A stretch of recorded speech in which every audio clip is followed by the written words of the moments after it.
Assalamualaikum warahmatullahi wabarakatuh. Nama saya Afsanur Rizky. Semester 6 ilmu tasawuf. Saya memiliki NIM 119033800000004. Saya berasal dari ilmu tasawuf semester 6. Akan menjelaskan tentang sejarah filologi di barat. Oke, saya membuat video ini atas dasar suruhan untuk tugas mata kuliah kidologi, kidokologi di program studi ilmu tasawuf Fakultas Usuluddin yang ditempuh oleh Pak Muhammad Nida. Fadlan Amhum. Saya akan menjelaskan salah satu topik yang beliau tawarkan, yaitu sejarah filologi di barat. Nah, sebelum itu saya akan menjelaskan terlebih dahulu apa sih filologi itu. Filologi adalah suatu ilmu yang menjelaskan tentang bagaimana cara menulis, menyalin ulang, dan menyempersunting atau menyunting teks. Nah, kapan sih filologi barat itu muncul? Sebenarnya kalau sebelum itu kita ketahui, untuk mengetahui itu kita harus mengetahui terlebih dahulu kapan sih filologi itu datang. Kapan filologi itu datang? Kapan filologi itu datang? Maksud saya adalah kapan filologi itu diciptakan. Nah, itu akan terjawab dalam video ini. Nah, manusia untuk mencapai filologi itu kita harus mengetahui kapan manusia bisa mengenal tulisan. Nah, yang dari sumber yang saya baca, video yang terdapat filologi itu manusia mengenal itu pada abad 3 sebelum Masehi di Yunani, itu yang di barat. Lalu pada manuskripnya itu di barat itu ada di Yunani 8 sebelum Masehi. Nah, di situ ada kota namanya Iskandaria. Kota Iskandaria. Di situ terdapat banyak filologi atau naskah-naskah manuskrip kuno di sana. Nah, apa sih tujuan manusia menciptakan tulisan itu? Nah, manusia menciptakan tulisan itu ada dua, yaitu untuk sebagai sumber ilmu pengetahuan dan juga sebagai jual beli. Jadi kita menulis buku untuk menyalin untuk membuat sumber ilmu pengetahuan dan juga untuk membuat penjualan atau cuan lah, uang gitu. Nah, itu zaman dulu beda dengan sekarang, tapi sama aja. Kalau zaman dulu kan memang tidak ada mesin cetak, jadi semuanya disalin ulang. Nah, di dalam zaman dulu itu di Yunani itu terdapat penyalinan ulang teks, yaitu oleh budak belian oleh para budak. Nah, itu para filolog itu menyuruh para budak belian untuk menulis naskah yang telah ada di sana. Lalu maka itu rentan terjadi kesalahan,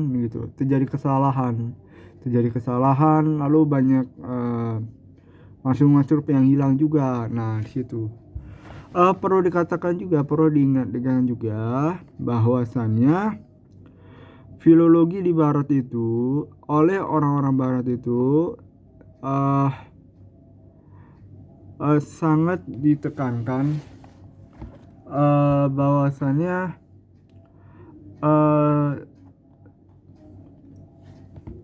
seorang filologi itu ditekankan bahwasannya ada seorang pustakawan bernama namanya Eratosthenes, yang dimana beliau menyalin ulang teks, mengumpulkan teks, dan menyelesaikan teks-teks yang kuno itu. Jadi yang rawan kesalahan beliau diselesaikan, ditulis ulang, jadi segala kesalahan jadi sudah tidak ada lagi. Nah, gitu. Lalu untuk naskah kuno itu di Iskandaria itu yang dulu Yunani itu tidak seperti sekarang yang kecil. Dulu Yunani adalah sebuah kerajaan besar. Di situ sangatlah luas sehingga peradabannya sangat maju di antara peradaban lainnya. Itu mengenal tulisan Yunani pada abad sebelum Masehi, 8 sebelum Masehi. Tapi manusia pada mengenal itu pada abad ketiga sebelum Masehi. Itu sumber yang saya dapat dari berbagai sumber. Nah, itu lalu sejarah filologi ini akan merembet kepada kajian filologi di Timur Tengah. Jadi di situ ada juga kajian Islam di situ. Nah, tujuan orang filologi itu kenapa? Karena salah satunya itu untuk kitab Injil gitu ya. Kitab Injil, manuskrip kitab Injil gitu. Biasanya dalam bahasa Eropa sana di situ. Tapi di situ lihat awal mulanya di Yunani. Nah,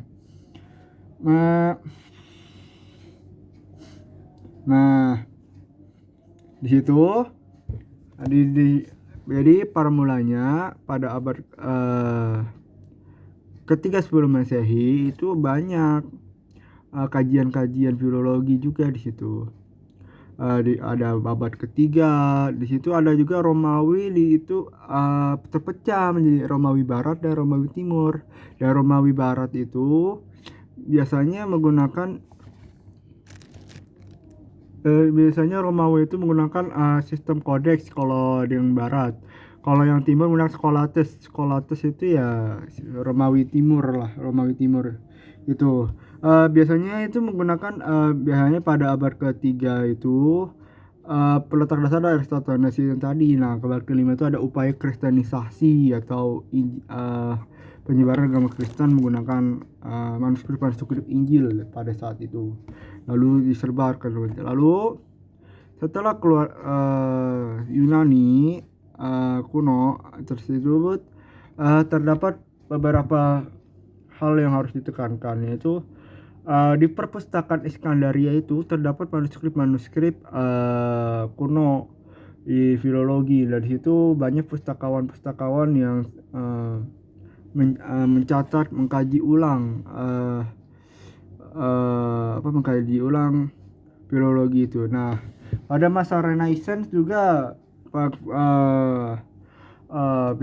filologi itu berkembang pesat. Jadi kembali kepada Yunani kuno gitu, Yunani kuno. Jadi manuskrip diubah, ditulis ulang, ditandatangani ulang, diterjemahin ulang gitu, sehingga terjadi bacaan-bacaan yang bermutu gitu. Nah, itu biasanya filologi itu disunting, diterjemahkan, diulang-ulang dengan aspek-aspek yang lainnya, seperti aspek antropologi, aspek yang lainnya begitu. Nah, gitu. Jadi ya lalu dari ke barat, lalu timbul lagi ke timur. Nah, itu. Nah, dari barat ke timur. Jadi di situ ada kajian Timur Tengah juga di situ. Dalam barat itu merembet ke seluruh wilayah, berarti termasuk Nusantara. Tapi awal mulanya itu dari Yunani begitu. Nah, selanjutnya para filolog itu terus mengkaji hingga akhirnya terciptalah mesin ketik pada abad ke-15 Masehi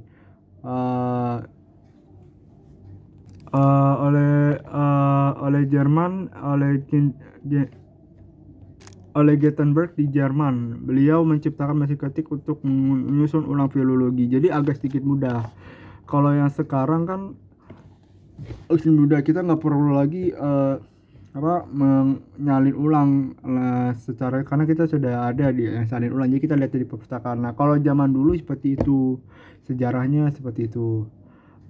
Banyak yang harus dilakukannya. Jadi ada menyunting tes, menyalin ulang, memperkecil kalau pustakawan itu memperkecil kesalahan. Jadi kesalahannya diulang-ulang, banyak dihapus lagi gitu, ditulis ulang sehingga tidak terjadi lagi filologi. Jadi ilmu filologi itu ilmu yang sangat penting untuk mengkaji ulang naskah-naskah kuno yang rentan akan kesalahan diubah lagi, disalin lagi dengan tulisan tangan oleh para filolog, lalu dipersunting dan jadi bacaan yang bermutu. Biasanya itu diawal mulai dari bangsa barat, yaitu Yunani abad 8 sebelum Masehi, sebelum itu ya abad 3 sebelum Masehi.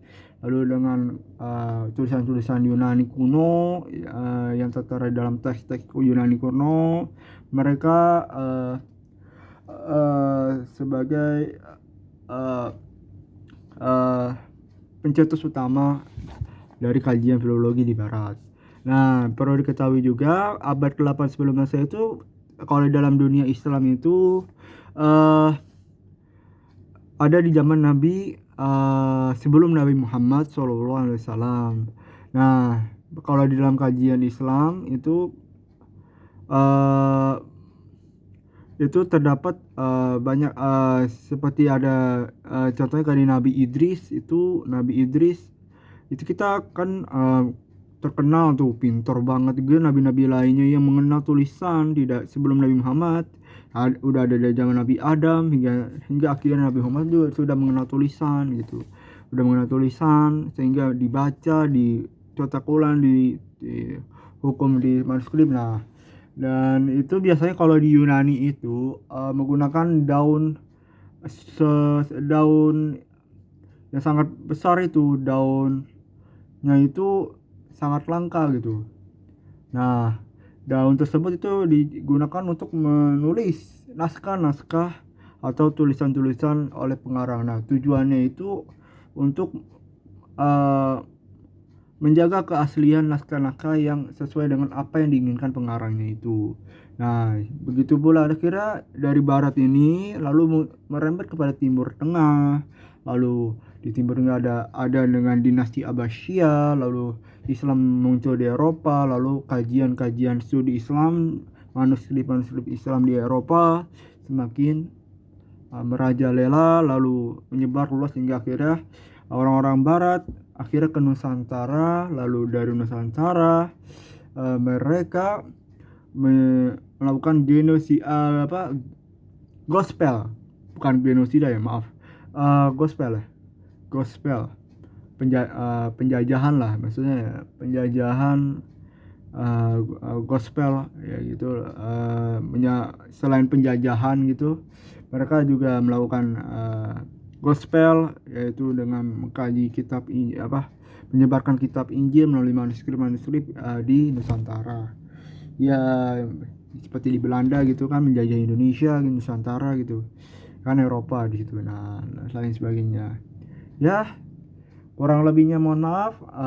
Jika ada kesalahan kata mohon dimaafkan, kurang lebihnya mohon maaf. Billahi taufiq wal hidayah. Assalamualaikum warahmatullahi wabarakatuh.